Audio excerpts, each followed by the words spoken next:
doon sa mga talagang nasasangkot po dito sa mga ghost project at dito po sa mga nasasangkot sa flood control, mga bossing. Pakinggan o ito mga kababayan.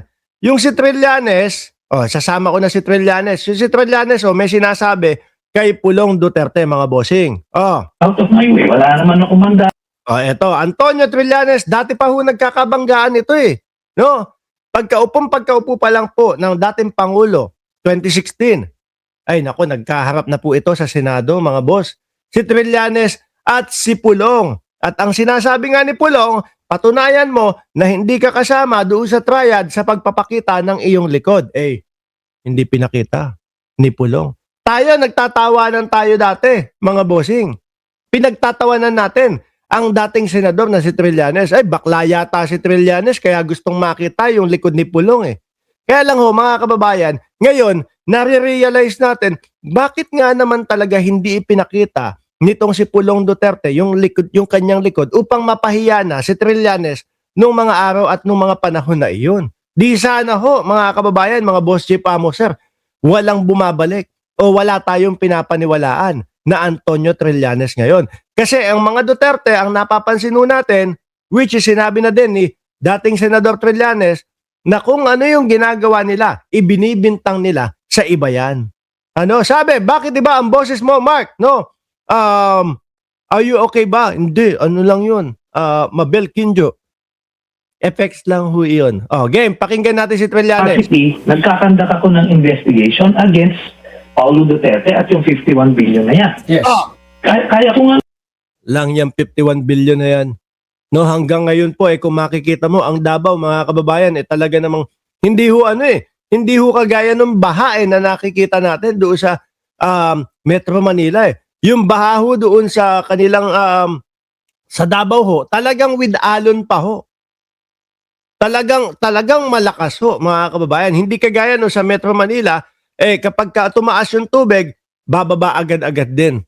Hihintay ka lang ng ilang oras. Doon sa Davao, yung sinabi nila noong 2016 sa Davao, yung mga kuryente, yung mga kable, nandoon sa ilalim ng lupa. Nung makita mo, nung isang araw, may nakasabit pa doon sa kable ng kuryente nila dito toong mga kabudulan lang ho, dito toong mga kasinungalingan lang po, yung mga ipinakalat nila para ikapanalo ng dating Pangulo. Mga bossing. Di ba? ginagawa ko nga pero I'm going out of my way. Wala naman ako mandato, but as a private citizen, I have a right. Pero itong nakamandato na ito, hindi nila ginagawa yun. Kumbaga sinasabi niyo po na kung kayo nga kaya nung gawin, bakit yung ICI na may mandato, ba't hindi nila gawin? So, kasi ho, mga kababayan, kung maalala nyo, may 2 o 3 linggo na po ang makalipas. Ipinatawag po ng ICI si Congressman, 'di ba? Si Congressman Paulo Duterte at si Congressman Sandro Marcos. Ang lumitaw po, mga boss chief amo sir, si Congressman Sandro Marcos. Rumekta po doon.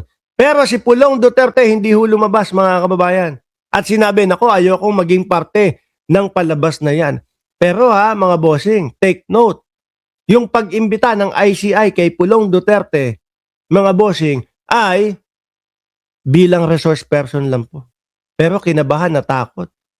Kaya siguro biglang nagpabook. 17 bansa daw yung pupuntahan. Buti nasilip. Buti isinapubliko. Kaya sabi ng publiko, grabe ka naman. Yung vice-presidente, ilang buwan, no? Bago bumiyahe. Ilang buwan ginanap yung 16 na biyahe. Simula Marso, all the way hanggang sa 16 na biyahe o more than pa. Si Pulong Duterte, 2 buwan, 17 biyahe ho. Nung nasilip, naging 2 na lang ho.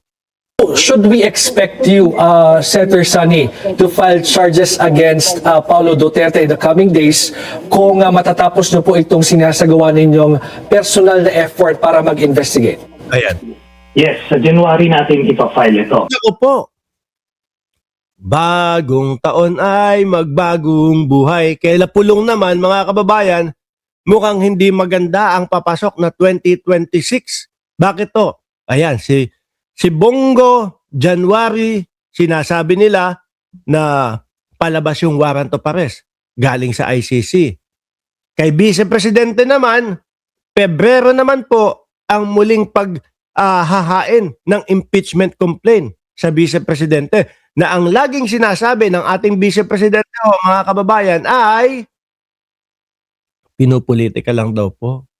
Related lang daw po yun kasi tatakbo siya sa 2028 election sa pagka-presidente. At yun daw po, mga bossing, ang dahilan kung bakit siya pilit na pinapa-impeach. Siyempre, kapag ka na-impeach ho yan, hindi na maaaring tumakbo sa pagka-presidente. Kumbaga ho, mga bossing, tapos na, dead end na para sa kanila.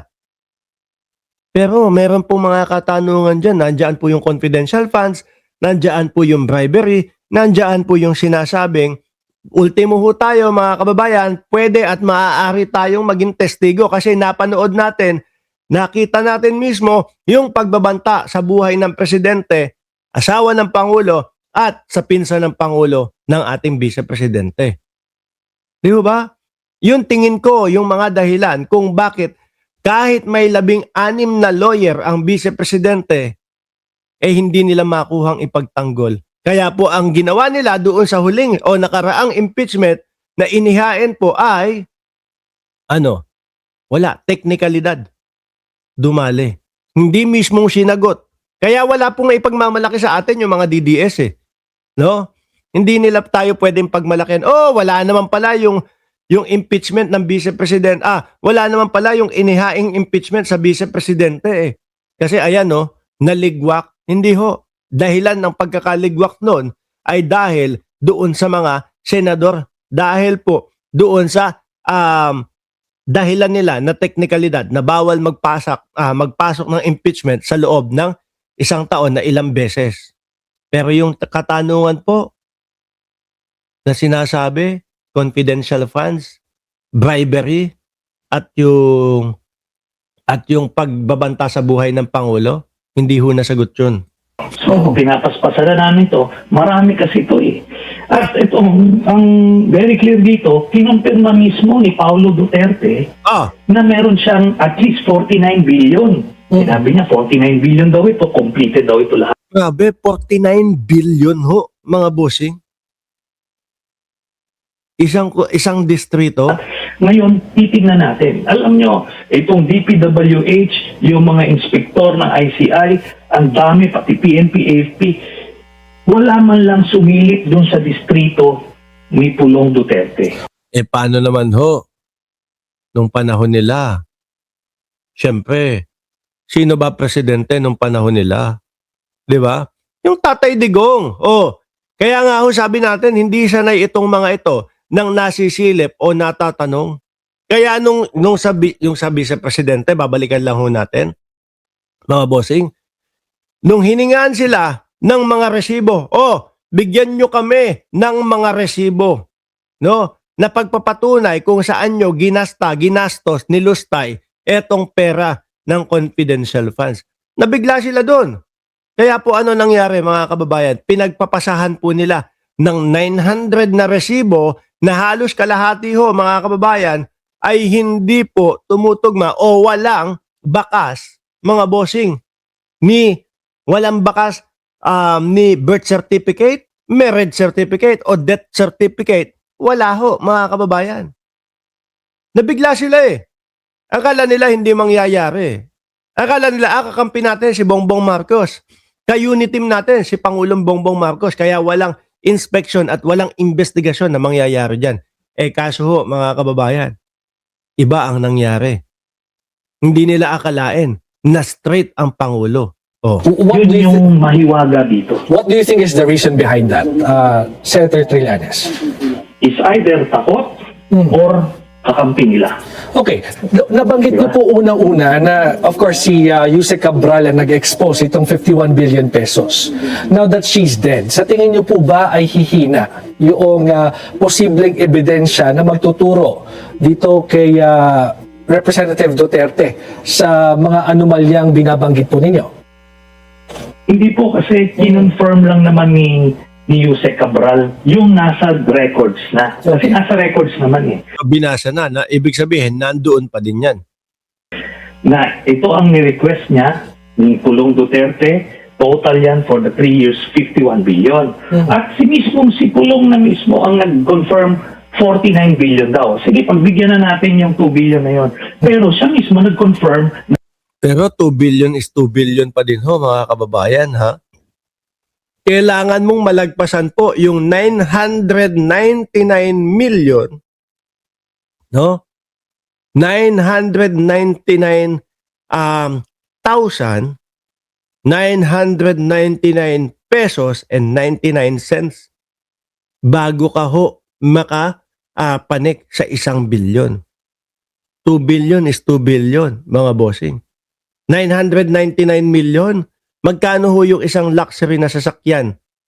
Like example, sasakyan ng presidente. Yung Toyota na Land Cruiser ho, pangarap ko yon. 6 na milyon, mga kababayan. 6 hanggang 7 milyon. Kapag ka naka-bulletproof po, siguro 10 milyon. So imagine niyo na lang ho, mga bossing, ilang bahay, ilang luxury, wag ng luxury car, bahay na lang ho. Sa pagpalagay na natin, 5 milyon kada isang bahay. 5 million, no, kada isang bahay. Ilan yung maipapatayo niyan sa isang billion ho? Napakarami. Tapos kung mapupunta lang sa isang bulsa, grabe.